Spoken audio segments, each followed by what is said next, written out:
بسم الله الرحمن الرحيم. الحمد لله وصلى الله تعالى وسلم وبارك على رسول الله محمد وآله المهتدين بهداه من الصحب والأزواج والقرابة والتابعين لهم بإحسان إلى يوم لقاء الله. ما مستانی برز همولاک بخیر بین، خواب پاداشتی همولاک داتو خوارز و حرمتان زیاد که لدنیا و قیامت. بیگمان ئێمە ئەم شەو زۆر دڵخۆشین بە دیداری ئێوەی بەڕێز و ئەو بابەتەش کە من پێشکەشی ئێوەی بەڕێزی دەکەم لەژێر ناونیشانی برایەتیدایە. هەڵبەتە برایەتی بۆ مامۆستایان و زانایان چەمکێکی تایبەتی هەیە و بۆ موسڵمانانیش بەگشتی چەمک و واتایەکەی گشتیە. بەتاکید من بە تێکەڵکێش لە ڕوانگەی هەردوو چەمکەکەوە باسی برایەتی دەکەم، بەڵام بەر لەوە بەڕێزان بە پێویستی زام ئاماژە بە دووسێشت بکەم. یەکەم، ئەمڕۆ کە تێپەڕی 5 بوو، 32 ساڵ تێدەپەڕێ بەسەر ڕاپەڕینە جەماوەریەکەی ئەم بەشەی کوردستاندا کە کاتی خۆی لە ڕانیەکەن دوایی ناوی لێندرا دەواازەی ڕاپەڕین لەوێوە چەخماخەیدا و دوایی هەموو ناوچە و بەشەکانی دیکەی هەرێمی کوردستانی گێتەوە بە کەرکووکیشەوە. ئێمە دوای ئەو 32 ساڵە وەکم بۆ نوێ شتێکم نووسیوە لە پەیجەکەی خۆمدا بڵاوم کردوێتەوە بە ناوی 32 ساڵەمین یادی ڕاپەڕین و هەڵوەستەیەک. خەڵکی هەرێمی کوردستان مافی خۆیەتی ڕوو لە بەرپرسانی و حکومڕانانی وڵاتەکەی خۆی بکا بڵێت دوای 32 ساڵ لە ڕاپەڕین چیتان کردووە؟ ئەو هەموو ئاوات و هیوانەی کە ئێمە بە ڕاپەڕینمانەوە بەستە بوون چەندیان لێ هاتوونە دی و چیتان کردووە ئێوە؟ لە یادمە لە گەرمەی بانگەشەی هەڵبژاردننی ساڵی 1992دا من کتێبێکم نووسی بە ناوی چارەسەری کێشەی کورد لە نێوان ئیمان و پەرلەماندا. ئەو کاتە پێشبینی ئەوەم کردبوو کە کێشەی ئێمە بەوە کۆتایی نایە پەرلەمانێکمان هەبێ و حکوومەتێکی لێ پەیدا بێ و ببینە خاوەنی قەوارێکی سیاسی خۆمان، بەڵکو کێشەکە لەوە قوڵترە، ڕیشەدارترە، دەبێ ئێمە وەرچەرخانێکی ئیمانی فیکری لە خۆماندا بکەین. ئەگەر نا پەرلەمانیشت هەبێ، حکوومەتیشت هەبێ، دەسەڵاتی دادوەریشت هەبێ، ئەگەر بە شێوەیەکی وا بەڕێوە نەبردرێت کە جێگەی ڕەزامەندی خوا و جێگەی ڕازیبوونی خەڵک و سوودگەیاندن بە خەڵک بێ، لەسەر پەرلەمانەکەشت و حکوومەتەکەشت و هەموو دام و دەستگاکانی دیکەشت قەرزدار دەبێەوە. ئەو کاتە خەڵک ئومێدی هەبوو، دەیگوت ئێمە هەڵبژاردن دەکەین، پەرلەماندا دەمەزرێنین، دوای حکوومەتمان دەبێ، دەبینە خاوەنی قەواری سیاسی خۆمان. فیعلەن ئەوانە هەمووی هات نەدی، بەڵام بەداخەوە دەڵێن کە لەبەر ئەوەی بەشی خوای تێدا ڕەچاو نەکرابوو، لەبەرەوە کە حکومڕانانی ئەم وڵاتە وەکو لە زۆر بۆنە مناسەبەدا و لە ڕووی خۆشیاندا گوتومە، تێبینی گەورە لەسەر ئێوە ئەوەیە کە سەر بەرەو خوا بەرز ناکەنەوە، تەنیا خۆتان و خزم و حیزبتان دەبینن، خەڵک و خوا نابینن، حسابی قیامەت ناکەن، حسابی ئەوە ناکەن ئەم وڵاتە خێروبێرەکانی خوا دایناون بۆ هەمومان، نەک بۆ چەند ماڵێک، بۆ هەمومان. والأرض وضعها للأنام، خوا زەوی داناوە بۆ خەڵک. لە سوورەتی ئەلبەقەڕەدا دەفەرمێ وخەلق لەکم ما فی الأرض جەمیعا، ئەوەی لە زەویدا بۆ هەمووانتانی خوڵقاندووە. وخوا سبحانه وتعالى سوورەتی حەشردا نوختەی خستۆتە سەر پیت، دەفەرمێ کەی لا تەکونە دوولەتە بەین الأغنیاء منکم، با ماڵ و سامان لە دەستی دەوڵەمەندەکانتاندا کورت هەڵنەیە، لە دەستی ئەواندا قەتیس نەبێ، هی هەمووتانە. بۆیە من لەو نووسینەشدا کە لەبارەی ڕاپەڕینەوە نووسیومە لە یادی 32 ساڵی ڕاپەڕین، گوتومە بەردی بناغەی گۆڕانکاری ئەوەیە کە عەقڵیەتی حکمڕانی بگۆڕین. چیدی هێندێک خەڵک پیان وانە بێ عیباد و بیلات بۆ خزمەتی خۆیان و ماڵەکەیان و بنەماڵەکەیان و حیزبەکەیان و خزمەکەیان دروستکراوە. دەبزانن هەموو مرۆڤێک خوا بۆ خۆی خوڵقاندوویەتی و بۆ بەندایەتی خۆی و بۆ خۆی کە ڕێز لێی گیراو بێ. وەلەقەد کەڕەمنا بەنی ئادەمە، بە دڵنیایی ڕێزمان لە وەشەی ئادەم گرتووە. ئادەمی زادانێکی مرۆڤانێکی ڕێز لێگیراو نابێ هیچ کەس بە منەت بیانژێنێ نابێ هیچ کەس پێی وابێ خێریان پێدەکا کە ڕۆنی خۆیان لەسەری خۆیان دەداتەوە. بە هەر حاڵ ئەمە هەڵوەستەیەک بوو. هەڵوەستەیەکی دیکەوەیە کە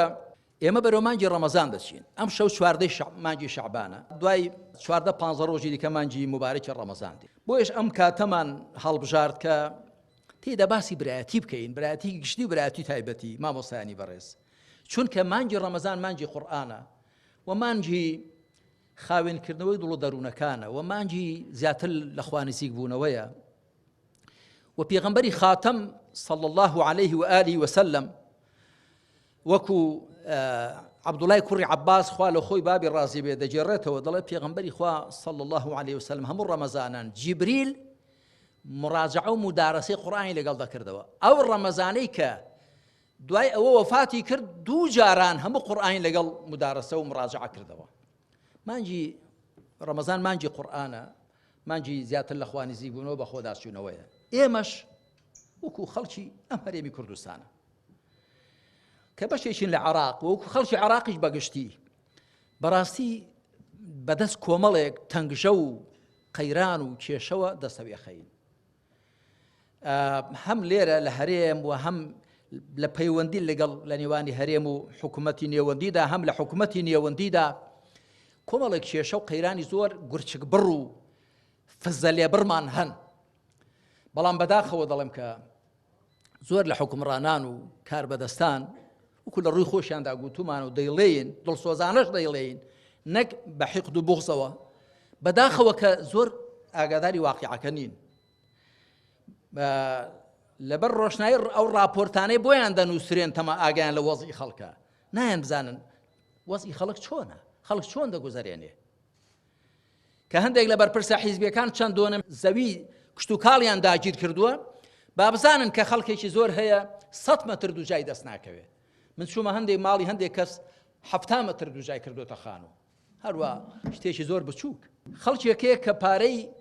چارەسەری نەخۆشیەکانی نییە و خۆتانەوە دەزانن کێشەی سوتەمەنیمان هەیە، کێشەی کارەبامان هەیە، کێشەی ئاومان هەیە، کێشەی ڕێوبانمان هەیە، کێشەی نەبوونی بەرهەمی خۆماڵیمان هەیە، کێشەی بێکاریمان هەیە، 101 کێشە و گرفتمان هەیە. هیواشەیە مێشی لێ میوان نییە، وا دەزانن دنیا شامی شەریفە، چونکە بۆوی عیبی تێدا نییە، جارێ عیبی تێدا نییە، بەڵام من پێم وایە ناگوزی ئەم وەزعە بەردەوام بێ. هەر بۆیش من ئەوە وەکو پێشەکی و دەستپێکی قسەکانم دەڵێم جێی خۆیەتی ئێمە زۆر بەجددی ئەو فەرمایشتەی خوا لە گوێماندا بزرینگێتەوە کە دەفەرمێ وما كنا مهلكي القرى إلا وأهلها ظالمون لە سوورەتی قەسەسدا. ئێمە فەوتێنەری ئاوەدانیەکان نابین مەگەر خەڵکەکەیان ستەمکار بێ. خەڵک ئەگەر ستەمکار بوو ئەو ئاوەدانیە شایستەی ئەوە دەبێت کە خوا سزای بدا. هەروەها لە سوورەتی ئەنبیاءدا دەفەرمێ وكم قصمنا من قرية كانت ظالمة وأنشأنا بعدها قوما آخرين. زۆر ئاوەدانیمان فەوتاندن خەڵکەکەی ستەمکار بوو. ستەم و زوڵم و بێدادی کوردەواری خۆمان دەڵێن هەموو پەتێک لە باریکیدا دەپشڕێ، بەڵام پەتی زوڵم لە ئەستوریدا دەپشڕێ. من پێم وایە زۆریشمان تا ئێستا زۆریشمان خاتر گیراوە، بەڵام باوریابین هەرێمەکەمان سەری بە فەتارەت نەچێ بەهۆی زوڵمەوە، بەهۆی گەندەڵیەوە، بەهۆی پۆخەڵیەوە، بەهۆی بە ملیار لێرکردنی کەمینەیەکە و چەند ماڵێکەوە لەسەر حیسابی ڕۆژکردنی خەڵک و لەسەر حیسانی نەبوونی ژێرخانی ئابووری لە وڵاتدا. ئەمجا با بێمە سەر بابەتەکەم. مامۆستا بەڕێزەکان هەمووتان ئەهلی زانست و معریفەتن، بەڵام ئەگە وەکو بیرخستنەوەش بێ من لە 5 تەوەردا بۆتان باسی ئەم برایەتی و تەباییە دەکەم کە پێشێ بە چەمکیشی تایبەت کە دەبێت لە نێوان ئەهلی عیلمدا بێ، لە نێوان مامۆستایان و زانایاندا و دواییش لە نێوان مسڵماناندا بەگشتی. پێشێ باسی چەمک و واتای برایەتی و تەبایی دەکەم، دوایی باسی ئەوە دەکەم کە بە درێژایی مێژوو پێغەمبەران عەلەیهیم السەڵات وەسەلام یەکەمین دەستپێشخەری برایەتی و تەبایی بوون. دوایی باسی ئەوە دەکەم کە مامۆستایان چۆن دەتوانن وەکو پێغەمبەران بکەن عەلەیهیم السەڵات وەسەلام. پاشان باسی کۆسپ و ئاستەنگەکانی ڕێی تەبایی و برایەتی دەکەم و لە کۆتاییشدا باسی چەند ڕێنمایی و هۆشداریەک دەکەم بۆ مامۆستایانی بەڕێز لە برایەکی دڵسۆزی خۆیانەوە. جاری دیکەش باسم کردو ئێستاش تەکیدی دەکەم بۆ مامۆستایان، من وەکو یەکێک لە خۆتان لە خزمەتتاندام ئەوانش کە لە نزیکەوە من دەناستن دەزانن کەوەی لە دڵمدا ئەوەش بەسەر زمانم دادێ لە ڕاستیدا من ئێستا وەکو سەرێکی کۆمەڵی دادگەری لە خزمەت ئێوەدانیم وەکو مامۆستایەک کە من لە 83ەوە لەم هەولێرە لە بەڕێوەبەراتی ئەوقافی ئەو کاتە تاقیکردنەوەی ئیمامەت و خیتابەتم داوە و کاتە لە مزگەوتی نوڕسی لە ڕانیە تاعین بوو من ئاوەکو هیچێک لە خۆتان وە چەند جارێکیش لە گوند و شت مەلایەتیم کردووە و ئێستاش خۆم 5 فەرزە ئیمامەتی دەکەم و جومعانیش دەکەم جاران هەر جومعە دەچوومە مزگەوتێک بەڵام دوایی لەبەر چەند هۆکارێک بە باشمانزانی کرد لای خۆمان و نوێژی جومعە بکەین من ئاوەکو هیچێک لە خۆتان کە بە فیعلی پیشەی پێشەوایەتی و وتاربێژیشم هەیە لە خزمەتتاندا با سەرەتا بچینە سەر ئەوە کە بزانین چەم کوواتای برایەتی ئەگەر تەماشای قورئان بکەین مامۆستا بەڕێزەکان هەمووتان ئەو ئاەتانەتان چەند جار بیستون کە خوا لە سوورەتی حوجرات لە ئاەتی ژمارە دەدا دەفەرمێ ئینەما المؤمنون ئیخوە ئینەما زانایان دەڵێن ئەدات الحەصر والئیثبات ئامرازی کورت هەڵێنان و چەسپاندنە ئەمە دوو واتای هەیە ئەم ڕستە مبارەکە ئینەما المؤمنون ئیخوە تەنیا بڕواداران بران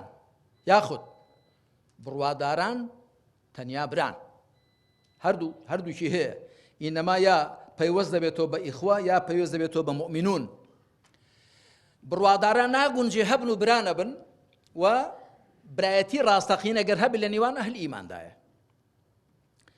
هەڵبەتە جۆری برایەتی دیشمان هەن هەموو پێغەمبەران عەلەیهیم الصەڵات وەسەلام نوح و هود و صالح و شوعەیب بانگی گەلەکانی خۆیان دەکەن دەڵێن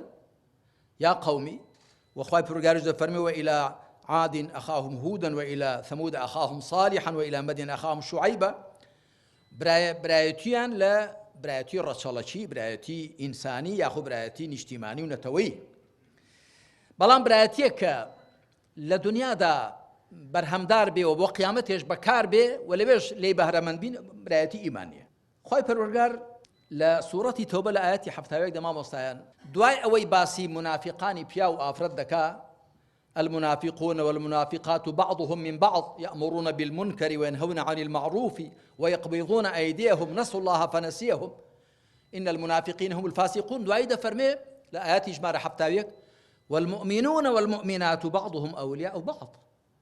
يأمرون بالمعروف وينهون عن المنكر ويقيمون الصلاة ويؤتون الزكاة ويطيعون الله ورسوله أولئك سيرحمهم الله إن الله عزيز حكيم خواه سبحانه وتعالى أجر لسورتي الآيات إجمال 104 سورة آل عمران دا فرمي ولتكن منكم أمة يدعون إلى الخير ويأمرون بالمعروف وينهون عن المنكر وأولئك هم المفلحون كزول الرنكرواني قرآن ضلن منكم منك بو تبعيض بو هنديك بو بشكردنا هندي شي ضلن بو رنكرنو بيانا بلام لير الآيات حبتاويكي سورة التوبة خواه همو إيمان داران بياو آفرتوا والمؤمنون والمؤمنات ألف لامك بو بيناسية وبو جنسة بو تكراية هرچی پیاوی ایماندار و افراد ایماندار همویان دوست و پشتیوانی یک دین مشورخوری یک دین هاوکاری یک دین چی دکن فرمان بپسند دکن رینا ناپسند دکن نویج برپا دکن زکات دادن فرمانبری خوا دکن فرمانبری پیغمبر صلی الله علیه و سلم هر اوانش خوا بزی پیان داده کواته برایەتیەکەی ئێمە دۆستایەتی و نزیکی ئێمە سەمیمی بوون و دڵسۆزبوونی ئێمە مامۆستا بەڕێزەکان هەر لە خودی ئیمان و عەقیدەکەمانەوە دێت بەدەست خۆمان نییە یا نابێ ئیماندار بین یا دەبێ برا بین یا دەبێ پێکەوە دڵسۆز بین یا دەبێ لەگەڵ یەکدا ساغ و پاک و چاک بین پێغەمبەر عەلەیهی سەڵات وەسەلام لە فەرمایشتێکیدا ئەوەی کە خوا دەیفەرموێ بۆمان وێ نادەکات چونکە ئەرکی پێغەمبەر عەلەیهی سەڵات وەسەلام ڕوونکردنەوەی ئەوە بۆ کە خوا فەرموویەتی وأنزلنا إليك الذكر لتبين للناس ما نزل إليهم ولعلهم يتفكرون لسورة نحل دا ئەوەی لە ذکر بۆ تۆمان دابەزاندووە تاکو بۆ خەڵکی ڕوونکەیەوە ئەوەی بۆ ئان دابەزێنراوە ڕوونکردنەوەی پێغەمبەر صلى الله عليه وسلم بە زۆری ڕوونکردنەوەی کردەیی بووە ئەگەر نا قورئان بۆ خۆی ڕوونە تلك آيات الكتاب وقرآن مبين تلك آيات القرآن وكتاب مبين ئەو وحیەی بۆ پێغەمبەری خاتەم دابەزیوە عليه الصلاة والسلام چوەکو خوێندراوە قورئان چوەکو نووسراو کتاب مبین و ڕۆشنە ڕۆشنکەرەوەشە بەڵام پێغەمبەری خوا عليه الصلاة والسلام بۆی ڕوونکردوینەوە ئەم کیتابە ئەم قورئانە چۆن کاری پێ دەکرێت. جا لە فەرمایش تێکدا ئەو برایەتی و سەمیمی بوون و دڵسۆز بوونە پێکەوەمان بۆ ڕوون دەکاتەوە. دەفەرمێ مثل المؤمنين في توادهم وتراحمهم وتعاطفهم كمثل الجسد إذا اشتكى منه عضو تداعى له سائر الجسد بالسهر والحمى. ئەمە هەم بوخاری هەم موسلیم هێناویانە. ئەمە وێناکردنێکی زۆر جوانە بۆ برایەتی. وێنەی بڕواداران لە یەکدی بەزەی پێکەوە نواندنیان و هاوسۆزیان و بەخەم یەکدیوە بوونیان وەکو یەک جەستەوایە کە ئەگەر ئەندامێکی نەساغ بێ هەموو ئەندامەکانی دیکە لێی دەجێڕنەوە بە شەو نخۆنی و بە تالی هاتن. جا مامۆستایان کاتێک ئەم فەرمایشتەی پێغەمبەر دەبینین عەلەیهی سەڵات وەسەلام و ئەو ئایەتە مبارەکانە بەڕاستی دەبێت بە جددی چاو بە خۆماندا بجێڕینەوە. ئەمن یەکەبارێ خۆم چاو بە خۆمدا دەجێڕمەوە بزانم ئەگەر مامۆستایەک ئەگەر مسلمانێک لەو پەڕی دنیا یاخود چجای هاوماڵەکەت نزیکەکەت ئەگەر برسی بێ ڕوود بێ ناڕەحەت بێ زوڵمی لێ بکرێت ترسێنرا بێت مافی زەوت کرا بێ بزانم هەست بە ئێش و ئازارەکەی دەکەم بە ئەندازەی ئەوە کە هەست بە ئێش و ئازارەکەی دەکەی ئەتۆ دەچێ نێوبازنەی ئەهلی ئیمانەوە و مسلمانەتیەوە. مامۆستایان هیچ کەس لە ئەهلی عیلم لە مامۆستایان لە میراتگرانی پێغەمبەر صلی الله علیه وسلم شایستەتر نییە کە هەوێنی برایەتی بێ و بەڕاستیش ئەگەر مامۆستایانی ئەم هەرێمەی خۆمان بەڕاستی پێکەوە برابن و ساغ بن و بەبێت تێخوێندنەوەی پاشخانی سیاسی و حیزبی و ئەم لاولا هەر وەکو ئەهلی ئیمان و وەکو ئەهلی عیلم وەکو میراتگرانی پێغەمبەر صلی الله علیه وسلم بەدەم یەکەوە بن و پێکەوە بن و پشتی یەکدی بگرن و هاوکاری یەکدی بن ئێمە دەبینە هەوێن بۆ خەڵکەکەی دیکەش. ئێستا مەنجەڵە ماستێک مەنجەڵە شیرێک کە بیانەوێ بیکەنە ماست تۆزێک کەوچێک ماستی تێدەکەن دەبێت هەوێن هەمووی دەمەیە گۆڕان بەسەر هەمووی دادێ. ئێمەش کەم نین مامۆستایانی ئەهلی مینبەر و میحراب لەم وڵاتەی خۆماندا کەم نین. ئێمە میراتگەرانی پێغەمبەر عەلەیهی سەڵات وسەلام زۆرین و لەقەدەر خۆشمان و بەراورد لەگەڵ خەڵکی دیکە مامۆستایان بەگشتی لە خەڵکی دیکە باشترن گومانی تێدا نییە. هەم ئەهلی عیلمن و کەم و زۆر خۆ مامۆستایان هەر چۆنێکی ئەهلی مزگەوتن و ئەهلی نوێژ و تاعەتن و ئەهلی تەقوان ئەهلی جیاوازی دەکەن بە حەڵاڵ و حرام. یعنی مامۆستایان گومانی تێدا نییە کە کۆمەڵێک سیفەتیان هەن خاڵی هاوبەشیانن و ئێمە دەبێ خۆمان بە بەرپرسیار بزانین بەرامبەر بە کۆمەلگاکەمان و لە خۆشمان ڕاببینین بۆیان ببینە هەوێن. چیدی لێ نەگەڕێین ئەم وڵاتە بەو شێوەیە ئیدارە بدرێ و بەڕێوە ببرێ کە هەموو خەڵک زاڵی بێ. بۆ خۆتان دەزانم من لەگەڵ کۆی بەرپرسانی ئەم وڵاتەدا گفتوگۆ و دانیشتم بۆ و دەمبێ و ئەوانە هیچ حکومڕانێک لەم وڵاتەدا نییە دان پێدانێنێ کە شێوەی ئیدارەدانەکەمان غەڵەتە و سەقەتە. هەمووی دەڵێ ڕاستە هەمووی دەڵێ وایە دانی پێدادێنن. باشە بۆ بەدەست خۆمانە بۆشی خۆمان نەگۆڕین بۆشی خۆمان چاک نەکەین دەمانەوێت لەکوێوە گۆڕانکاریمان بۆ بکرێ. میلەتانی ئازا میلەتانی لە خۆڕادیت و میلەتانی خاوەن ئیرادە ئەوانن کە بە قەناعەتی خۆیان و بەویستی خۆیان و بە ئیرادەی خۆیان گرفتەکانی خۆیان چارەسەر دەکەن. لە کۆتایی ساڵی 2010 سەردانێکی مالیزیا و دوایی کەمبۆدیا ئەوانەمان کرد. لە هێندێک خەڵکی مالیزیان پرسید تەبانە من کوالالامپور پایتەختی مالیزیایە لەگەڵ بەرلین کە پایتەختی ئەڵمانیایە پاریس کە پایتەختی فەڕەنسایە لەندەن پایتەختی بەریتانیا ئەوە وڵاتەکانی دیکە وەکو یەک. منیش لێم پرسین وتمەوە ئەم وڵاتە لە ڕۆژهەڵاتی ئاسیا ئەوە لەکەیەوە ئەو گۆڕانکاری پێدا بەسەردا هاتووە. هەڵبەتە لە ڕووی تەبایی سیاسیشەوە وەزعیان هەر باشە لە ڕووی ئابووریەوە لە ڕووی عیمرانی و ئاوەدانیەوە. وتیان ئەوە ئێمە قایدێکمان لێ پەیدا بوو بە ناوی مەهاتیر موحەممەد کە ئێستاش ماوە. گوتیان ئەو گۆڕانکاریە کرد هەڵبەتە بە هاوکاری خەڵکێک. گوتم چۆن؟ گوتیان کە هاتە سەر حکم نەخشەیەکی 10 ساڵی داناوتی دەبێت لە ماوەی 10 ساڵدا ئێمە گۆڕانکاریانە بکەین. گوتیان ئەو کوالالامپوری ئێستا دەیبینی دەزانی چۆن بوو؟ گوتم چۆن؟ گوتیان وەکو ئەو ئەدغاڵ و جەنگەڵستانە بوو کە لە بەرامبەر هەیە جا لەوێ تەلفریشێک دەچوو دەیانگو مێشولەی تێدا بە خەڵکەوە بدا دەمرێ ماری کوبڕای تێدا ورچی تێدا شێری تێدا. گوتیان وەکو ئەوێ ئێرە ئەدغاڵ بوو جەنگەڵ بوو بەڵام ئێرەی دروست کرد شارەکانی کەی دروست کردن ئەو ڕێوبانانەی چاکردن کارگە و مەعامیلی دانا بەرهەمی خۆماڵی زۆر بەزەیم هاتەوە بە هەرێمەکەی خۆماندا کە ڕەنگە ئەو پارەی مەهاتیر محەممەد گۆڕامکاری پێکردووە لە مالیزیا زۆر کەمتر بۆ بێ لەوەی هاتوۆتە دەستی بەرپرسانی ئەم وڵاتی خۆمانەوە وەختی هەر ئەو هەم ملیارانە دەهاتن بەڵام چیمان پێکرد کەمینەیەکمان پێکردنە ملیار لێر لەسەر حیسابی خەڵک و وڵات و لەسەر حیسابی نەبوونی ژێرخانی و ئابووری و کارگە و مەعامیل هەبوو لە سەردەمی ڕۆژێمدا لێرە لە هەولێر نازام کارگەی نەسیج و چی هیچی نەما ئەو هەموو خەڵکە بێ ئیش کەوتە گۆڕێ گەنجەکانمان بەناچاری سەری خوان هەڵدەگرسن بۆ وڵاتان جا مامۆستایان دەبێ ئەو هەست و هەڵوێستەیان هەبێ و دەبێ ئەوان کارێکی وا بکەن کە ئەم وڵاتە نابێت چی دیکە بەو شێوە بەڕێوە بچێت دەبێت چاکی بکەین نەک لە ڕقی فلان کەس و فلان کەس نا لە دڵسۆزیمان بۆ ئەوانیش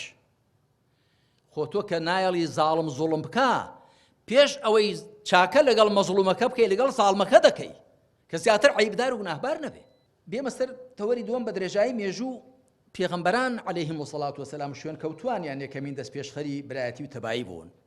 تەماشا بکەن هەمیشە کۆمەڵگاکان بەر لەوەی پێغەمبەرانیان بۆ بچن عەلەیهیم وسەڵات وسەلام چینایەتی و قڕی و پڕی و ناکۆچی و ناتەباییان هەبووە ئەگەر هەردوور نەڕۆین کۆمەڵگاکەی میسر بێنین فیرعەونیەکان قیبتیەکان بەنو ئیسرائیلیان دەشەوساندنەوە خوای پەروەردگار موسای نارد عەلەیهی سەڵات وسەلام گوتی ئەن ئەرسیل مەعیە بەنی ئیسرائیل وەلا تعەذیبهم بەنی ئیسرائیل لەگەڵ مێرە چی دیکە ئەشکەنجیان مەدە سوغرە و بێگاریان پێ مەکە چی لێ دەکرد نێرینەکانی سەر دەبڕن بینەکانی دەهێشتنەوە إن فرعون علا في الأرض وجعل أهلها شيعا يستضعف طائفة منهم يذبح أبناءهم ويستحيي نساءهم إنه كان من المفسدين فرعون خەڵکەکەی تێک بەردابوو چینی کردبوون بەگەژەیەکی داکردبوون بۆی بە شەڕی نێو خۆیانەوە سەرقاڵ بن ئاگان لە حکمی فرعون نەمێنێ وەکاتێک موسا عەلەیهی سەڵات وسەلام و هاڕوونی برای سەلامی خوای لێبێ تەشریفیان برد بە پەیامی خواوە فرعون چی گوت قال إني أخاف أن يبدل دينكم أو أن يظهر في الأرض الفساد من دەترسێم کە دینەکەتان بشێوێنێ یاخود ئاشوب لە وڵاتدا پەیداکە دینەکەتان لێ تێکدا دینەکەشیان چی بوو فرعونیان دەپەرست ئەنە ڕەبکم الأعلا و ژیانەکەشیان چی بوو سۆغرە و بێگار و چەوسێنرانەوە بوو بۆ بەنی ئیسرائیل ئەوانی دیکەش دیارە دەستیان چوو بۆ زوڵمەوە بەڵام موسا عەلەیهی سەڵات وسەلام پەیامی خوای پێڕاگەیاندن کە کاکەیەوە هەمووتان بەندەی خوان و وەرن فرعون و دار و دەستەکەی قەومەکەی ئێوە ژۆکو بەنی ئیسرائیل بڕوان پێبێنن من پێغەمبەری خوان پەیامی خوان بۆ هێراون تاکو پێکەوە تەباو برابن چی دیکە و زوڵم مستەمە نەمێنێ ئەوە بوو کە فرعون گوێی بۆ نەگرت و سەرنجام موسا و قەومەکەی فەرمانی خوا میسریان بەجێهێشت بە دەریای سووردا دەریای سووریان بۆ شەق بوو پەڕینەوە هاتنە دەشتی سینا مەبەستم ئەگەر تەماشای کۆمەلگای پێغەمبەری خاتەم بکەین صلی الله علیه وسلم ئەوس و خەزرەج دوو تیرە بوون شیر و تیریان لێک دەسوو چەند ساڵ بوو چەندان کەسیان لێک دیکوش بوو بەڵام وەکو ئەو ئاەتانەی دکتۆر ئەحمەد خوێندنیەوە ئەو ناتەبایی و ناڕێکی و شیر و تیر لێک دی سوینەیان کۆتایی هات بوونە برا فأصبحتم بنعمته إخوانا لەبەرچی پێغەمبەران عەلەیهیم الصەڵات وەسەلام هەمیشە هەوێنی برایەتی و تەبایی بوون لەبەرچەند هۆکارێک یەکەم پێغەمبەران پەیامی خوان هێناوە مامۆستا بەڕێزەکان پەیامی خوا دینی خوا لەلایەن خواوە دێ بۆ بەندەکانی خوا خۆخوا ڕەگەزی نییە تا پیاو سالاری بکات دژی ژن سالاری یا مێ سالاری دژی نێر سالاری خۆخوای پەروەردگار سەر بەچین و تەبەقەیەک نییە بورژوا بێ دژی پرۆلیتارە بێ دژیەوە خۆ نەتەوەیەک نییە عەرەب بێ دژی عەجەم بێ دژی عەرەب خوا پەروەردگاری هەمووانە بۆیە بەرنامەکەش کە دایدێنی لە قازانجی هەمووانە و بەرژەوەندی هەموو لایەک دابین دەکات نەک لەسەر حیسابی هەندێک بێ بە قازانجی هەندێکان یاوە یەک دوو پێغەمبەران عەلەیهیم الصەڵات وەسەلام کە ئەوەش زۆر بۆ ئێمە جێی تێوەڕامانە مامۆستایان لەسەر بناغەی دڵسۆزی خەڵکەکانی خۆیان دواندوون نەک لەسەر بناغەی ڕقلی هەڵسان و داخی دڵی خۆ پێڕشتن و ئەوانە تۆڵە لێستانەوە بەڵکو لەسەر بناغەی دڵسۆزی إني لكم ناصح أمين. ناصح واتدل صوز بخموبو بتنقوبو باشان پیغمبران عليهم الصلاة والسلام بروشتي برج جوان بريوسون خلچان دوان دوا ناحزان يعني بيانغوتون إنا لنراك في سفاهة وإنا لنظنك من الكاذبين هروها بيانغوتون جادوگرە شاعیرە چییە بەڵام ئەوان قیرەعەتی خۆیان تێک نەداوە هەرگیز نەک دەست پێشخەری قسەی خراپ نەبوون لە بەرامبەر قسەی خراپیشدا قسەی خراپیان نەکردووە لە بەرامبەر هەڕەشەشدا هەڕەشەیان نەکردووە ئەوە تەماشا بکەن هەر بۆیە هەموو ئەوانەی بە ناوی ئیسلامەتیەوە پەنا دەبەنە بەر توند و تیژی پەنا دەبەنە بەر شێوازی تۆقاندن خەڵک ترساندن وەکو هەموو ئەو ڕێکخراوە تندرە و پەرگیرانەی کە هەمیشە عومریان کورد بووە بزانن چ علاقەیان بە ئیسلامەوە نییە ڕەنگە هەڵقوڵاوی هەندێک ئێش و ژان و ناخۆشی و معاناتی دەرونی بن کاردانەوە بن بۆ واقعێکی خراپ بەڵام لە ڕاستیدا ناتوان تعبیر بکەن لە ئیسلام وەکو جارێک لە مناسبەتێکدا گوتم خوای پەروەردگار کە پێغەمبەری خاتەم صلى الله عليه وسلم پێناسە دەکات دەفەرمێ ما أرسلناك إلا رحمة للعالمين کەواتە هەر کەسێک مای زەحمەت بوو بۆ خەڵک معناوە لە پەیامەکەی پێغەمبەری خاتەم عليه الصلاة والسلام دوور کەوتوتەوە هەروەها پێغەمبەران لەبەرەوەی ئامانجیان بەرز بووە هەمیشە ئامرازەکانیشان هەر بەرز بوون هەمیشە ئەگەر ئینسان ئامانجەکەی بەرز بوو مامۆستا بەڕێزەکان ئامرازەکانیشی هۆکارەکانیشی کە دانگرێتە بەر لە قەدەر ئامانجەکەی دەبن پێغەمبەران عليهم الصلاة والسلام هەرگیز شتێکی خلاف و درویان لەگەڵ خەڵک نەگوتووە هەرگیز پەیماشتێنیان نەکردووە هەرگیز بێڕەحم نەبوون هەرگیز بێ نادادگەر نەبوون هەرگیز شتێکیان نەکردووە کە لەسەریان بێتە خاڵ هەموو بەسەرهاتیان تەماشاکەن لە قورئاندا نەک لە پەیمانی کۆندا کە پڕە لە تەحریفات و گۆڕانکاری نەکرد بەنسبەت پێغەمبەران و بەنسبەت خوای پەروەردگاریشەوە ئەنجا مامۆستایانیش ئێمە زۆر جار دەڵێین ئێمە میراتگری پێغەمبەرانین ومەش فەرمایشتی پێغەمبەر عليه الصلاة والسلام لو فرمودێدا کە صحیحە إن العلماء ورثة الأنبياء کە حەدیثێکی درێژە بەدڵنیایی زانایان میراتگرانی پێغەمبەرانن کەواتە پێغەمبەران عليهم الصلاة والسلام ئەو میراتیان بۆ ئێمە بەجێهێشتووە ئێمەش بە ئەندازەی ئەوە کە میراتی پێغەمبەران لە ئێمەدا ڕەنگ دەداتەوە بەکردەوە و بە حاڵ نەک تەنیا بە قسە و بە وتار بە ئەندازەی ئەو معناو ڕاز دەکەین جێگر و میراتگرانی پێغەمبەرانین سەڵات و سەلامی خوایان لەسەر بێ بۆیە من دڵسۆزانە بە هەموو لایەک دەڵێم مامۆستایانی بەڕێز بۆ پێش هەمووشتان بە خۆم دەڵێم کە بە شێوەی کارکردنمان زۆر سعی بکەین زۆر لێی وردبینەوە و هی پێغەمبەران بێت عليهم الصلاة والسلام و با لێ نەگەڕێین کاردانەوە وەڕخەسانمان لە زوڵم لە فەساد لە شتی خراپ وامان لێ بکە ئێمە لە خەڵی مستەقیم لە ڕێبازەکەی پێغەمبەری خوا عليه الصلاة والسلام بەرێتە دەر و ئیسلامان پێ ناشیرین کە وەکو هەندێک خەڵکی پەرگیر و تێپەڕێنەر و ئەوانە بوون و هەنی ئێستاش پێغەمبەران عليهم الصلاة والسلام هەمیشە کاریان لەسەر ئەوە کردو مامۆستایانی بەڕێز کاریان لەسەر دوو شت کردووە هۆشیارکردنەوەی عەقڵی خەڵک و بێدارکردنەوەی دڵیان عەقڵ بە عیلم و معریفەت و بە زانیاری هۆشیار دەبێتەوە دڵیش بە ئیمان و تەقوا و تەزکیە بێدار دەبێتەوە پێغەمبەران عليهم الصلاة والسلام کاریان لەسەر ئەو دوو خاڵە کردووە بۆ خەڵک ناحەزانی پێغەمبەران کاریان لەسەر سێ خاڵی بێهێز کردووە لە مرۆڤدا یەکەم ترساندنی خەڵک بە زەبر و زەنگ و ئاگر و ئاسن و هەڕەشە و گوڕەشە دووهەم هەڵخەڵەتاندنیان و زارشیرینکردنیان بە تەماع و پارەی حەرام سێ چاواشەکردنیان بە ڕاگەیاندنی چاواشەکارانە واتە ئەوان کاریان کردووە لەسەر ترساندنی خەڵک برسیکردنی خەڵک چاواشەکردنی خەڵک یاخۆ پێچەوانەکانیان وەرە کاکە تۆ لە پەنای مندا بە دەسەڵاتت دەبێ وەرە لە پەنای مندا بە دەوڵەمەند دەبی وەرە لە پەنای مندا بە تۆ سەلامەت دەبی بۆیە ئێمە هیچ چارمان نییە دەبێ وەکو پێغەمبەران بکەین عليهم الصلاة والسلام و ئەو سێ کوچکە شومەی حکم و سیاست لەگەڵ ئابووری لەگەڵ ئیعلام و ڕایەگەیاندنی چاواشەکارانە کە هەمیشە سێ چەکی بەهێزی دەستی فیرعون و تاغوتەکان بوون دەبێ وریابین خۆمان و خەڵکەکەمان نەکەوێتە ژێر کاریگەریان تەماشا بکەن فرعون چ دەڵێ فاستخف قومه فأطاعوه فرعون قومەکەی خۆی خەفیف کرد واتە لە محتەوای خۆیان خاڵی کردنەوە سووک بوون سووکەڵە بوون وەکو مقبا و قاوغێکیان لێ هات ئەمجا بە قسەیان کرد هەروەها دەفەرمێ لا بنسبة ترساندنا ولا أقطعن أيديكم وأرجلكم من خلاف ترساندني هروها خلقكي جادو غركان قلت يعني أئن لنا لأجرا إن كنا نحن الغالبين قال نعم وإنكم إذا لمن المقربين هروها هاماني شي إذن دابك كوشي بودرسكا بحساب وشواشا كردني خلق تابسي تسركش كبزاني برسراي موسى لسرية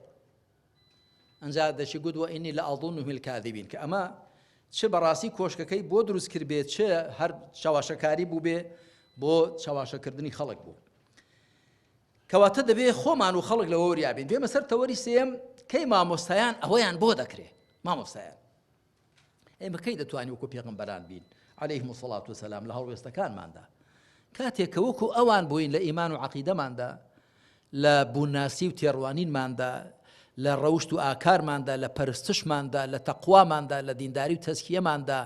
لە تێگەیشتن و پێگەیشتنماندا بە ئەندازەی ئەوە دەتوانین وەکو پێغەمبەران بین عەلەیهیمو سەڵات وسەلام لە هەڵوێست نواندنماندا خوای پەروەردگار کە دەفەرمێ لەقەد کانە لەکم فی ڕەسوولی اللهی ئوسوەتون حەسەنە بەدڵنیایی لە پێغەمبەری خوادا سەرمەشقێکی باشێ بۆ ئێوە سەرمەشقی بۆ چی ئایا هەر بۆ کە ئەو چۆن نوێژی کردومە جوان نوێژ بکەین بەڵێ چۆن ڕۆژوی گرتووە ڕۆژوو بگرین بەڵێ هەر ئەوەندە نەخێر شێوەی ژیانی پێغەمبەر عەلەیهی سەڵات وسەلام دینداری و دنیاداری ئەو چۆن بێمە جوابین لە هەموو ڕوەکاندا ئەسڵەن ئەم ئاەتە مبارەکە لەقەد کانە لەکم فی ڕەسوولی اللهی ئوسوەتون حەسەنە کە ئاەتی ژمارە 21 لە سوورەتی ئەحزاب لە سیاقێکدا هاتووە کە باسی جەنگ و ڕوبەڕووبوونەوە دەکات هەروەها ئاەتەکەی دیکە لە سوورەتی ئالی عیمران قل إن كنتم تحبون الله فاتبعوني يحببكم الله لە سیاقێکدا هاتووە کە باسی دۆسایەتی و دژمناتی دەکات لە پێناوی خوادا واتە دەبێ لەو شتە جەوهەریانەدا وەکو پێغەمبەر بی عەلەیهی سەڵات وسەلام ئەگەر ناخۆ لە هەر شتێکی گچکە و گەورەدا دەبێت چاو لە پێغەمبەری خوا بکەی بەڵام بەڕاستی عیبرەت بە شتە بنەڕەتی و بنچینەیەکانی دینداریە ئەگەر نە هەموو کەس دەتوانێت بەرسمێڵی کورد کاتەوە و ڕیش بهێڵێتەوە و هەندێک شتی دیکە بکە هیچی تێناچێ بەڵام بەڕاستی ئاسان نییە کە لەسەر خەتی پێغەمبەر بی عەلەیهی سەڵات وسەلام لەگەڵ هەرچی ستەمکار و تاغوت و خۆ بە فرعون زان و خۆ لە خەڵکردنە کەرە پەروەردگارە لەگەڵ هەماندا تێک بگیرێ ولا هەمیشە لە سەف و لە خەندەقی مەزلومان و چەوسێنراوان و بەشڕاوان دابی ئەوە باجی دەوێت ئەمەشمان بۆ ناکری مامۆستایان بەبێ ئەوەی کە بەردەوام کار لەسەر خۆمان بکەین ئاستی خۆمان بەرزترکەینەوە ئەمە زۆر جار کە مامۆستایەکی بەڕێز دەبینم کە وەکو گوتم مامۆستایان باشترین خەڵکی نیە ئەم کۆمەڵگای ئێمەن بەڵام زۆر جار کە مامۆستایەکی بەڕێز دەبینم 30 ساڵە لە مزگەوتێکە 15-20 ساڵ لە مزگەوتێکە خەڵکەکەشی نوێژ خوێنانی ئەو مزگەوتن لە پشت ئەوە نوێژ دەکەن کەسی 20 ساڵە خەڵکەکە هەروە خۆیەتی گۆڕانکاریان بەسەردا نهاتوو مامۆستاش ڕەنگە هەر وەکو خۆی بێ بۆ خوای پەروەردگار بە پێغەمبەری خاتەم دەفەرمێ وەقل ڕەبی زیدنی عیلما و پێغەمبەری ئێمە صلی الله علیه وسلم 23 ساڵ پێغەمبەرایەتیەکەی دەوامی بوو 13 ساڵ لە مەککە و 10 ساڵ لە مەدینە بەڵام تەماشا بکەن هیچ ڕۆژێکی وەکو دوێنێ نەبووە و دەفەرمێ من استەوا یەومەه فهم مەغبون هەر کەسێک دوو ڕۆژەکانی یەکسان بن ئەوە زیانی لێکەوتووە بۆیە مامۆستایان دەبێت بە جددی کار لەسەر خۆمان بکەین زیاتر ئاستی خۆمان بەرزکەینەوە مامۆستا ناکرێ علمی چەندە هەرەوەندە بێ قەنەعەتی پێ بکات هەوڵدە علمەکە زیاد کەی وەقل ڕەبی زیدنی عیلما خوا بە پێغەمبەری خاتەمی فەرمووە دەبێ هەوڵدەی تەقواکەت زیاد کەی یا ئەیها النەبی اتق الله خوا بە پێغەمبەری خاتەم دەفەرمێ و دەبێ هەوڵدەین تەزکیەکەمان زیاتر بێ و هەوڵدەین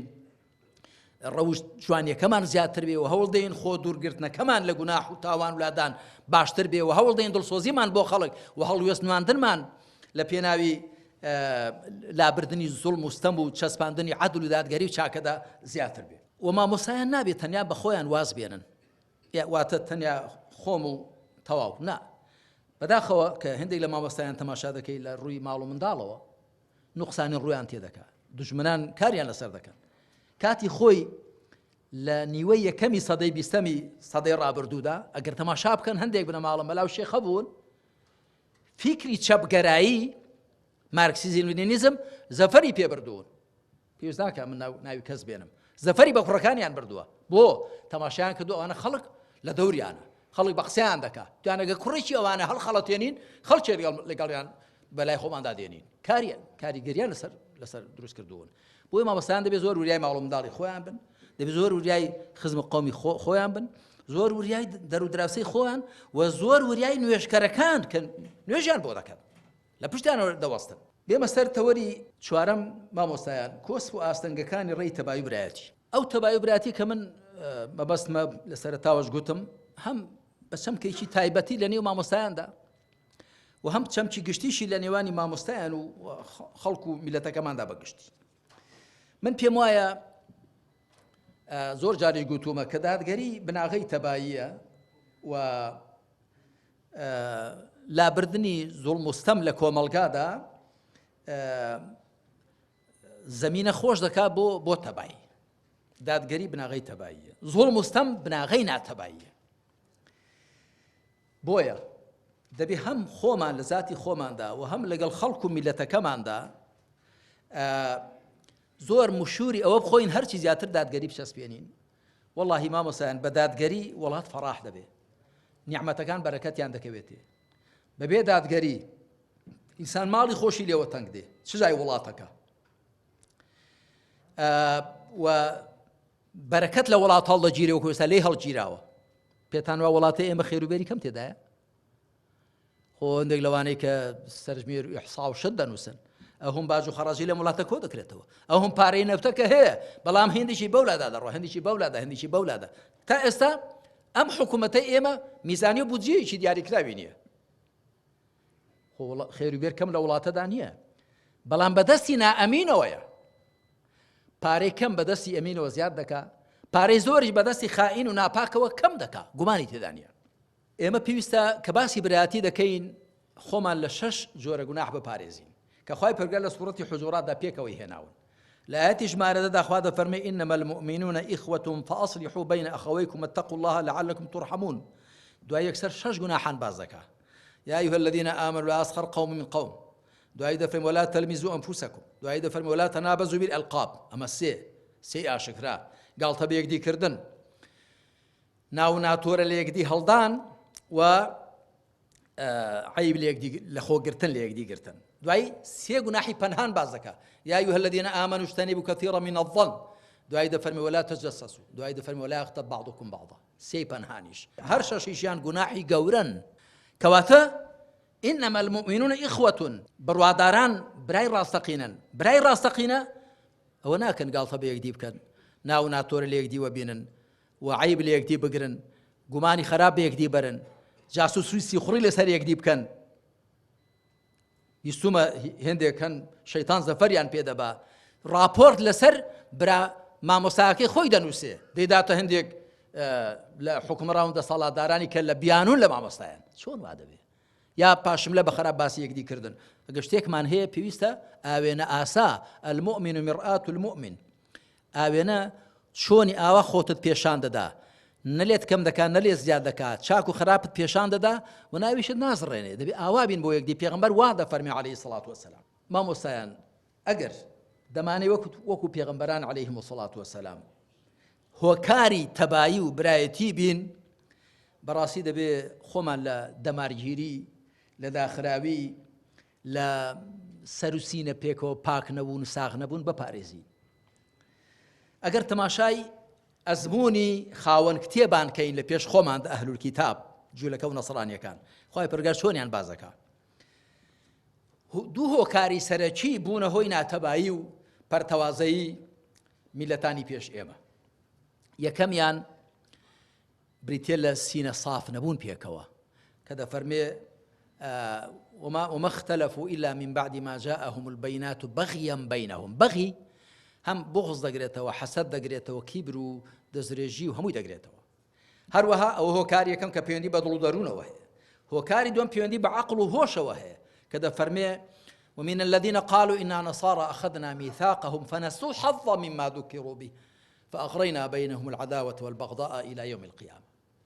ئەوانی کوتیان ئێمە نەسڕانین پەیمانمان لێ وەرگرتن هەندێکیان لێ فەرامۆش کرد بۆیە دوژمنایەتی و کینەمان لە بەیندا پەیدا کردن تاکو ڕۆژی قیامەت ئەگەر تەماشای خۆشمان بکەین ئێستا هۆکارەکانی ناتەبایی دەگەڕنە بۆ دووشتانە بۆ دوو شوێنە بۆ دڵمان و بۆ عەقڵمان بۆ دڵمان کە دڵمان پێکەوە ساغ و ساف نەبوو یعنی حقد و حەسەد و کیبر و عوجب و شتمان پێکەوە هەبوو واگەر تێگەیشتنمان بۆ دینی خوای پەروەردگار باش نەبوو بەشێکمان لێ فەرامۆش کرد وەکو خوای پەروەردگار دەفەرمێ كل حزب بما لديه فرحون بما لديهم فرحون هەر کۆمەڵە بەوەی کە بۆ خۆی لەسەرێتی پێی دڵخۆشە ئەمڕۆ مسلمانان دەگونجێ وەکو دابەشکردنی ڕۆڵەکان تەوزیعی ئەدوار هیچیان خەریکی پەروەردە بێ هیچیان خەریکی قورئان پێ خوێندن بێ دیکە خەریکی تەزکیە بێ هیچیان خەریکی کاری سیاسی بێ کاری پەروەردەیی بێ کاری فیکری بێ کاری خێرخوازی بێ دەگونجێ بەڵام دەبێ هەموویان ئیدیا خۆش بێ نابێ هیچ کامیان بڵێ ئەوەی من ڕاستە و ئیسلام هەر ئەوەی کە من دەیکەم نەخێر ئیسلام ئەوەشە هەموویەتی هەمووی بەیەکەوە هەمووی کاری ئیسلامیە و هەمووی دەبێت تەواوکەری یەکدی بێ ئێمە لەم وڵاتە لەم هەرێمی کوردستاندا ئێستا پێویستمان بەوە هەیە کە ئێمە دڵمان بە کاری یەکدی خۆش بێ لە جیاتی ئەوەی کە دەفەرمێ كل حزب بما لديهم فرحون بەڵکو دەبێ هەموومان دڵخۆش بین بەوەی کە هەموومان لەسەرینی چونکە بە هەموومان تعبیر دەکەین لە کار و جموجۆڵ و چالاکێکە بە ناوی دینی خوای تەعالی ئەنجام دەدرێت بێمە سەر تەوەری پێنجەم و کۆتایی مامۆستایان من پێنج شەش شت بەڕاستی پێشی بە خۆمی دەڵێم با هیچ کەس پێی وانە بێ من دانیشتوم و ئامۆژگاریتان دەکەم هەرچەند ئەگەر ئینسان قسەی خێری بۆ یەکدی بکە هەر خێرە بەڵام پێشی بە خۆمیان دەڵێم یەکەم با لەگەڵ ئەرکی خۆماندا ڕاستکەین و بەتەما نەبین بەهۆی تووڕەکردنی خوای پەروەردگار خەڵکی هیچکە لە خۆمان ڕازیکەین و با عیبرەت وەربگرین لە ڕابردوو تەماشا بکەن هەموو ئەوانەی لە خەتە مستەقیمەکەی دینداری و موسڵمانەتی و خزمەتی ئیسلام بەولاولادا ڕۆیشتوون ناشیرین بوون زەرەریان کردووە با لەسەر ڕێبازەکەی محەممەد الموستەفا بمێنین با بەولاولادا نەڕۆین ئەمە یەک دوو مامۆستایان ئەوەی کە من تەماشای ژیانی خەڵک و مێژوو ئێستا و ڕابردوو دەکەم دوو شت زیاتر خەڵک تێک دەدەن یەکەم ترس دووەم تەماع ترس کە زۆر کەس بە قەرز دەترسێ زۆر کەس پێی وایە کە ئەگەر وانەکە دەگیرێ دەکوژرێ فەسڵ دەکرێ نانی دەبڕدرێ هیچی ڕەنگەواش نەبێ پاشان تۆ ئەگەر شوێن کەوتوی پێغەمبەرانی عەلەیهیم السەڵات وسەلام پێغەمبەرێکم بۆ بێنەوە سەلامەت بوو بێ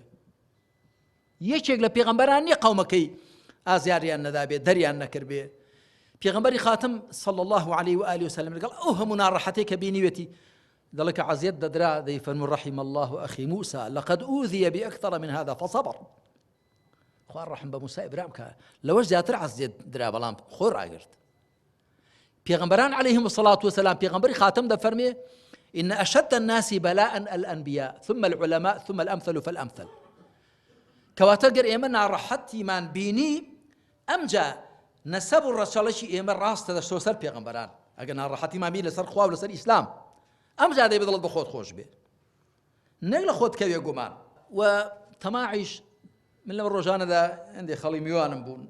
باس کرا باسی دنیا و تەماع و پارە و وڵاهی زۆر لە حکومڕانان و بەرپرسانی ئەم وڵاتە بە زۆری پارەکەیان حرامە پارەی خەڵکە و دەستیان بەسەرداگرتووە واریداتی وڵات و دەستیان بەسەرداگرتووە جا تۆ چۆن دەبێ بە پارەی حرام خۆت بفرۆشی بە یە حەڵاڵش خۆت بفرۆشی هەر حرامە چ جای بە پارەی حرام ڕۆنی خۆتە لەسەری خۆتی ئەدەنەوە هی خەڵکە و دەیدەن بە تۆ جارێک کابراک هاتبوو بۆ لام تی مامۆستا هاتوون پرسیارێکی شەرعیم هەیە فەرموو تی وەڵام من تا ئێستا دوو جار بەهرەمەند بووم وتم با تێی بگەم وتم تی جا ئێستا بۆ جاری سێم دەمێ بەهرەمەند بم وتم بەهرەمەندەکەت چێ وتی وەڵا زەویان پێداوم وتم ئاوا وتی بەڵێ دیجا وتم ئەو دوو جارەی پێشێ چۆنە وتی وەڵا نازەمیشان 400 مەتر بوویشان ئەوەندە بووە وتمی ئەم جارە وتی ئەو جارەش ئاوا وتم دەی خەڵکت پێشێک نا لە وڵاتەدا 100 مەتر دوو جای دەست ناکەی بیکەتە خان و وتی با دەکتم جا هەر جارەکەی یەکەم بۆت حەڵاڵە ئەویش ئەگەر لە خۆ زیاد نەبێ ئەوی دیکەمەوەی حرامە کاکە چۆن مامۆستا ئاخر حکومەت دەمداتێ جاکتم هەرچی حکومەت دەداتی پێت وایە حەڵاڵە با حەقی خەڵکیش بێ با مستەحەقیش نەبی با لە بەرامبەر ئەوەشدا بێ کە ئەتۆ بە زۆرێک مامەڵەیان لەگەڵدا دەکەی کە لێت ڕازی بن بە ناحەق نابێ سێ مامۆستایان نەکەوتن ئاسایەتیە بەڵام بکەوی و هەڵسێەوە ئازایەتی ترە پێشێنان وە دەڵم قسەکەژیان زۆر جوانە بۆ چکە هیچ کەس نێ نەکەوێ هیچ کەس نییە هەڵە نەکا كل بني آدم خطاء وخير الخطائين التوابون کەسمان نییە هەڵەو کەم و کوڕی نەبێ کەم و زۆر بەڵام ئازایەتیەوەی کە تۆ دانی پێدابێنی و هەڵسێەوە بۆیە با کەس بە هەڵەیەک و کەم و کوڕێ خۆی لەبەر چاو نەکەوێ خۆی لە پێر بەرچاو نەبێزرێ پێی وایە بە کەڵکی هیچ نایە تۆ مرۆڤەکان هەمویان هەڵەکارن بەڵام باشترین هەڵەکاران ئەوانن کە دەگەڕێنەوە شتێکی دی مامۆستایان با لەسەر مەسەلە ڕازیایی لەسەرەکان لەگەڵ هیچ کەس دابرایەتی و تەبایی تێک نەدەین بیستومە مامۆستایەک یعنی لە مامۆستایەکی دیکەی بیستووە ئەوەی فتوا داوە یا بۆ چوونێکی جیاوازی هەیە یا مەسەن دەڵێ ئەو فەرمودەیە سەنەدەکەم پێڕاستنی ئەو بۆ چوونە فیقیەم پێ ئاوایە لەسەرەوە دەی بغزێنێ برایەتی لەگەڵ تێک دەدا جا خۆ گەروا بێ مامۆستا بەڕێزەکان ئەهلی عیلمن ئێوە بۆ خۆیە گەروا بێ دەبوو هاوڵانی پێغەمبەر صلی الله علیه و سلم بەتایبەت ئەوانیان کە ئەهلی عیلم و ئیجتیهاد بوون دەبوو کەس یەکدی نەتوێنێ ئەو بەکر عومەر خوالیان ڕازی بێ دوو وەزیرەکەی پێغەمبەر صلی الله علیه و سلم باشترینی مرۆڤان لەسەر زەوی لە دوای پێغەمبەران لە چەند مەسەلاندا تێک گیراون زۆر عەلی و عوثمان ئەوی دیکە و ئەوی دیکە پاشان کە دێ سەر ئیمام و پێشەوایەکان ئەبوو حەنیفە و مالیک و شافعی و ئەحمەد ئەوی دی ئەوی لەسەر زۆر مەسەلان بەڵام ئەو ئیبن حەزمی ئەندەلوسی کە پیاوێکی زۆر قسە ڕاق بووە و المحلاکەی پێی دەڵێن منجەنیق الفقهاء ئەوڵا ئیبن حەزمی ئەندەلوسی پیاوێکی زۆر بەسەماحەت بووە جارێ قوتابێکی خۆی ڕەخنێ لێ دەگرێ من تەمەن لە کتێبێکیدا خوێندومەتەوە دەڵێت تۆ چۆن وا دەڵێ خۆ ئەوە تۆ ڕەت وایە و ئەوە ڕای ئیمام مالیکە و چۆن وا دەڵێ ئەوە ڕای ئەبوو حەنیفەیە ئەوە ڕای شافعیە و ئەویش دێ دەڵێ ڕۆڵە ئەمن بەڵێ ڕام وایە بەڵام ئەتۆ ڕەخنە لە مالیک دەگری ئەتۆ لە کوێی مالیکی ئەتۆ ئەبوو حەنیفە وای گوت بێ ئەمن بەڵێ ڕایەکە تێبینیم لەسەری هەیە بەڵام دەتەوێت من لە برایەتی لەگەڵ تێکدەم حورمەتی بەرامبەر نەنوێنم شافعی بەڵێ وایە بەڵام هۆ زانیت ئەوانە هەمووی فەتاحیلن ئەوانە هەم ئیمامی گەورن مەبەستم وەیە کە ئەگەر بێت و ئێمە نەگەیشتنەیەک لە هێندێک مەسەلەی فیکری و فیقهی و شتی جوزئیدا بکەینە پاساوی ئەوەی کە پێکەوە ناڕێک بین وەڵا بەشەنە و سێلکەش خڕ ناکرێن وا بڵاو دەبین بەس نابێ ئەوە نابێت هەندێک دەڵێن نا ئەو هەر لە مەسەلەی عەمەلیدا وایە لە مەسەلەی عیلمی و اعتیقادیدا نەخێوانیە معاویە خواری ڕازی بێ و هەندێکی دیکە ڕایان وا بوو کە ئیسرا واتە شەوڕۆی پێغەمبەر صلی الله علیه و سلم بەرزبوونەوەکەی بەجەستە نەبووە هەر بە ڕوح بووە یا خەون بووە بەڵام هاوڵانی دیکە دەڵێن نەخێر بە ڕوح و جەستەوە بووە ئیبن عەباس دەڵێ خوای پێغەمبەر صلی الله علیه و سلم لە شەوی میعراجدا خوای پەروەردگاری بینیوە دایکمان عایشە دەڵێ مووی سەرم ڕاوەستان نەخێشتیوانە بووە لە شتێکی دیکەدا یەکدیشیان نەبغزاندووە کتێبێک هەیە بە ناوی الإصابة فيما صححته عائشة عن الصحابة دایکمان عایشە ڕەخنەی لە عەبدوڵای کوڕی عومەر گرتووە لە عەبدوڵای کوڕی عەباس گرتووە بەڵکو ڕەخنەی لە عومەری کوڕی خەتاب گرتووە ڕەخنەی لەوی دیکە گرتووە بەڵام بە بەڵگا ئەو بەڵگەی خۆی دێنێویش بەڵگەی خۆی هێناوەتەوە مەبەستمەوەی کە ئێمە مامۆستایان دەبێ وریابین ئەو مەسەلە فیقهی و جوزئیانە نەکەینە پاساوی بیان و ئەوە یەکدی ببوەسێنین پێکەوە ناڕێک بین پێکەوە ناتەبابین چونکە هەر کەسێک بە عیلمدا قوڵ بێتەوە ڕای جیاوازی بۆ پەیدا دەبێت تێگەیشتی جیاوازی بۆ پەیدا دەبێت لە تێگەیشتنی ئاەتەکان لێ تێگەیشتنی فەرمایشتەکانی پێغەمبەر صلی الله علیه و سلم ئیبن تەیمیە کتێبێکی هەیە رفع المەلام عن الأئمة الأعلام لابردنی لۆمە و ڕەخنە لە پێشەوا گەورەکان دەڵێ حەدیثیشان پێ ئەو پێی صحیح نەبووە ئەوی دیکە پێی وابوو ئەوی دیکە بۆ چوونەکەی وابوو ئەوی دیکە لە ڕووی قەواعید عەرەبیە ئەوی دیکە لە ڕووی قیراءاتی قورئانەوە ڕاجەیەکان دەگەڕێتەوە بۆ شتان خاڵێکی دی ئەگەر گلەیمان لە یەکدی هەبوو تێبینی و ڕەخنە و گلەیەکمان لە یەکدی هەبوو مامۆستایان وەکو پێشتریش باسم کرد نابێت لەسەر مینبەر باز بکرێ چونکە من بیستومە مامۆستای وا هەیە لەسەر مینبەر داخی دڵی خۆی بە مامۆستایەکی ڕەفیقی دەڕێژێ مەشرەبی جایە مەسلەکی جایە دوای خۆی دەکاتە گاڵتەجاری خەڵک یا جاری وا هەبوو لەسەر هەندێک کەناڵەکانی ڕاگەاندن بینیومە کاکە گەشتێک هەیە ڕاجەیەک پێکەوە دەبێت لە ژوورێکی داخراودایە بە لەباری دابنیشن نەخۆ بکەنە سینەمای خەڵک هەڵگاڵتەتان پێ بکە بەتایبەت خەڵکێک کە هەمووتانی هەر ڕەفزە خاڵێکی دی با هەتا لە شەرعدا جێی دەبێتەوە مامۆستا بەڕێزەکان لای لێبوردەیی و بەزەیی بگرین و وریابین لە حکمدان بەسەر خەڵکدا هیوا هەیە هەر کەسێ هەر لە کەوڵی خۆیدا بزۆڵێ ئەوە حکمی بە ئەهلی بیدعەدانان و بەڵکو جارێ لە دین دەرچوون بۆی حازرە لەکوێ تێنا جاری کە باسم کردو ڕۆژێک لیستێکیان بۆ هێنام 50-60 مامۆستای ئەم وڵاتەی تێدابووی هەرێم ئەم ئەوانەی کە قسەی خێر دەکەن و وتار دەدەن و ئامۆژگاری خەڵک دەن هەمووی تێدابوون یەکتم جاوە چییە دوێنەڵاوە هەندێک کەس دەریان کردو دەڵێن ئەوانە هەمووی ئەهلی بیدعەن و فاسیقن و هەندێکیان کافرن و دروست نییە قسەیان لێ وەرگیرە سەلامیان لێ بکرێ ئەمیشتم جا ئەو نەکیڕەیە کێیە زەربی بەسەر هەموو مەعروفانەدا هێناوە ئەوە بۆ خۆی نەکیڕێ نازانین کێیە جاوەڵا نازانین دەکتم هیچ نییە هەچی اعتیباری بۆ دامەنێن ئەو مامەسانی کە لە وڵاتەدا قسەی خێر بۆ خەڵک دەکەن بێنی ڕاست و شەپیان پێدا بێنێ تۆ چێ تۆ چێ وەکالەتەی داوێتەوە شیلی خوای لەسەر زەوی ئەو بە حەقیقەت دەبێ ئینشاڵڵا ئێوە وانین هیچ کام لەو مامەسانی کە لە خزمەتتاندام بەڵام دەبێ ڕۆحی تەسامح بڵاو بکەینەوە کاکە تەماشای پێشینی چاککەن هەندێک کەس ئەو ناوە بەکاردێنێ سەلەفی ساڵح و پێشینی چاک بەڵام هەر ناوەکەی پێبڕاوە دەبینێ ئەو ڕۆکەکەمان تێدابێ هەندێک کەس ناوی تەسەوف بەکاردێنێ بەڵام هەر ناوەکەی پێبڕاوە بەڵام دەبێت ساف بیەوە خوای پەروەردگار هۆشداریمان پێدەدا لە دوو ئاەتی قورئاندا لە ئاەتی ژمارە 177 سوورەتی البەقەرە کە دەفەرمێ لەیسە البر أن تولوا وجوهكم قبل المشرق والمغرب ولكن البر من آمن بالله واليوم الآخر والملائكة والكتاب والنبيين تاكوتاي حفظ صفتان دەژمێرێ دوای دەفەرمێ أولئك الذين صدقوا وأولئك هم المتقون کەواتە خۆتان بەشتی ڕووکەشی هەرچەند مەسەلەی قیبلە شتێکی کەمیش نییە بەڵام خوای پەروەردگار دەفەرمێ چاکەکاری ئەوە نێ ڕووکەنە ڕۆژهەڵات و ڕۆژاوە چونکە مسڵمانان و جوولەکە و نەسڕانیەکان لەسەر قیبلە کێشەیان بوو بۆیە ئەم ئاەتە هاتە خوار هەروە لە سوورەتی نیسائیشدا دەفەرمێ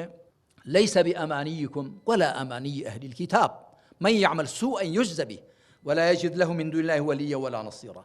بەخۆزگە خواستنی ئێوە و هی خاوەن کتێبەکان نییە هەر کەسێ خراپە بکات سزای دەدرێتەوە ئێستا مسلمانی وامان هەیە هەر لە بەروێ ناوی مسلمانە دەڵێ من تەواو لە هەموو ئەوان پەڕیمەوە یا مامۆستای وا هەیە ڕەنگە بڵێ کاکە من مامۆستام ئەهلی عیلمم خوای پەروەردگار تەواو قەڵەمی عەفو بەسەر هەموو شتێکماندا دێنێ وەڵاهی مامۆستایان ئەگەر زۆر لە خۆمان وریان نەبین لێپرسینەوەی ئێمە لە هی خەڵکی دیکە قورسترە دەزانن بۆ زۆر کەس بە عوذر بە جەهل نەجاتی دەبێ بە پۆزش نەزانی خۆیان نەمزانی وەڕەنگە معذوریش بێ لە نازانینەکەیدا بەڵام ئێمە نەجاتمان نابێ بۆیە دەبێ وریابین بە ناوی مسڵمانەتی هەڵ نەخەڵەتین بە ناوی ئیسلامی بوون لە خۆنان هەڵ نەخەڵەتین بە ناوی مەلایەتی هەڵ نەخەڵەتین بە ناوی شێخایەتی سۆفیایەتی سەلەفی بوون سۆفی بوون چی بوون بەو ناوانە هەڵ نەخەڵەتین علماء إما قاعدة داناوە العبرة بالمحتويات والمضامين وليست بالأسماء والعناوين نێوەڕۆک چۆنە نەک ناو نیشان چۆنە کۆتا قسەشمەوەیە مامۆستایان هەمومان لە تاقیکردنەوە داین و ئەو مامۆستانی کە لە خزمەتتان دانیشتوم و بۆ خۆشم پێش هەمووتان تەمەنەکەمان ئەوەی کە دەیزانین وا پێدەچێت زۆری ڕۆوێ و کەمی ماوە هەمووشمان هەموو شتێکمان تۆمار دەکرێت نازانم مامۆستایان ئاگاداری ئەوە هەن کە لەم ڕۆژگارەدا ئێستا زۆر باوە ئەزمموی نزیکەوتنەوە لە مەرگ کەمە لە فەرمایشتەکانی پێغەمبەریشدا صلی الله عليه وسلم هاتووە و لە ئاەتەکاندا ئاماژەی پێکراوە لە سوورەتی بەقەرە لە پێنج شوێنە ئاماژەی پێکراوە و زۆر کەس یعنی پیاوی معتەبەر و مەوثوق و متمانە پێکراوە ئەهلی عیلم و پیاوی متەقی ئەو حاڵەتەی بەسەر هاتووە کە بە شێوەیەکی کاتی کابرا دەمرێ ڕوحەکەی بەرز دەبێت وارزانێ کۆتایی هاتوو بەڵام دوایی دەچێتەوە نێو جەستەکەی مامۆستایان ئێمە هەمومان لەژێر چاودێری خوای پەروەردگارداین و هەمووتان دەزانن لەو سەری هاتوونەوە بەڵام وەڵای ئێمە زۆر جار بە شێوەیەکی تیۆری دەزانین بەڵام حاڵی بوونەکەمان باش تێدا نەبووتە حاڵ هەموو شتێکمان تۆمار دەکرێت و هەموو شتێکمان دێتەوە ڕێ هەموو ئەوانەی کە ئەزمموی ژیان دوای ژیان لایف ئەفتەر لایف یا الاقتراب من الموت دەڵێ هەر یەکەم جار شریتی تەمەنی خۆت هەموو دەخانەوە بەرچاو ئەوە تۆ بووی ئەوە لەدایک بووی ئەوە گەورە بووی ئەوە کە خوا بزانێت ڕەنگە لە یەک لە سەرسەتی چرکەیەکدا خوای تەعالی پێشان دەدات چونکە تەنیا لەم سەرزەویی ئێمە ئەم زەمن ئەو معنای هەیە کە ئێستا هەیەی ڕابردوو ئێستا و داهاتوو بەڵام لە دەرەوەی ئەم کۆمەڵی خۆر و لە دەرەوەی ئەم ژیانەی ئێستا زەمن دەوەستێ بۆیە لە قیامەت ئێمە پیر نابین تا هەتا دەمێنینەوە لە بەهەشدا ئینشاءڵڵا ئەهلی ئیمان ئەوانی دیکە لە دۆزەخدا چونکە زەمن دەوەستێ جا من قسەکەم هەر ئەوەیە کە بە وریابین لە خۆمان هەموو شتێکمان تۆمار دەکرێت نیەتی نێودڵمان و تعبیرەکانی زمانمان و هەڵس و کەوتەکانمان هەموو تۆمار دەکرێن و ئێمە خەڵکی زۆر چاوەڕوانی لە ئێمە هەیە بە تایبەتی لەم هەلوو مەرجە دژوار و سەختەدا و ئێمەش بە تایبەتی کە بەرەو مانگی ڕەمەزان دەچین وەڵاهی زۆر نزیکە خوای پەروەردگار بەهۆی دوعای ساڵحێکەوە واقعێک بگۆڕێ با زیاتر خۆمان بۆ خوا سوڵحاو بکەین زیاتر ئیمان و تەقوا لە خۆماندا بێنینەدی برایەتی و سەمیمیەت و دڵسۆزی بۆ یەک زیادکەین و لەگەڵ خەڵکدا زیاتر بەڕەحم بین بە پەرۆش بین بۆیان دڵسۆز بین و زیاتر لەگەڵ مەزلوماندا بین لەگەڵ خاوەن حەقاندا بین دژی ستەم و فەساد و خراپە بین خوا ئاوا دەرو لە خەڵکی ئاوا دەکاتەوە ئەگەر ناوەکو فەرمایشتەکەی پێغەمبەر عەلەیهی سەڵات وسەلام کە دەیکەمە کۆتایی قسەکانم کە دەفەرمێ والذي نفسي بيده لتأمرن بالمعروف ولتنهون عن المنكر أو ليشيكن الله أن يعمكم بعقاب ثم تدعونه فلا يستجاب لكم فرمان بپسند کن ڕێ لە ناپەسەند بگرن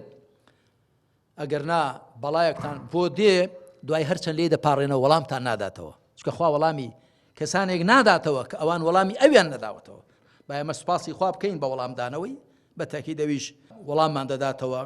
و بەدەممانەوە دێ و دەروی خێرمان لێ دەکاتەوە چونکە هەرخوا غەیبزانە بەڵام وا پێدەچێ ئەم بارودۆخی ئێستای هەرێم ئاوە نەمێنێتەوە ووا پێدەچێ بارودۆخی عێراقیش و بارودۆخی ناوچەکەش و دنیاش ڕوبەرەوە گۆڕانکاریە ئومێدم وایە ئەو گۆڕانکاریە کەمترین پرشی خراپی بەر ئێمە بکەوێ بەهۆی ئەوە کەمە ئیشاڵە بەرەوخوا دەگەڕێنەوە و زیاتر خۆمان لەگەڵ قورئان و لەگەڵ ڕێبازی پێغەمبەردا عەلەیهی سەڵات وسەلام تەطبیق دەدەینەوە و خۆمان وارێ دەکەین شایستەی ئەوە بین کە خوا بەزەی پێماندا بێ و لوتف و کەڕەمی لەگەڵمان لەسەرمان بەردەوام بێ لێردا کۆتایی بە قسەکانم دێنم أقول قولي هذا وأستغفر الله لي ولكم وصلى الله على محمد وعلى آله وصحبه أجمعين والحمد لله رب العالمين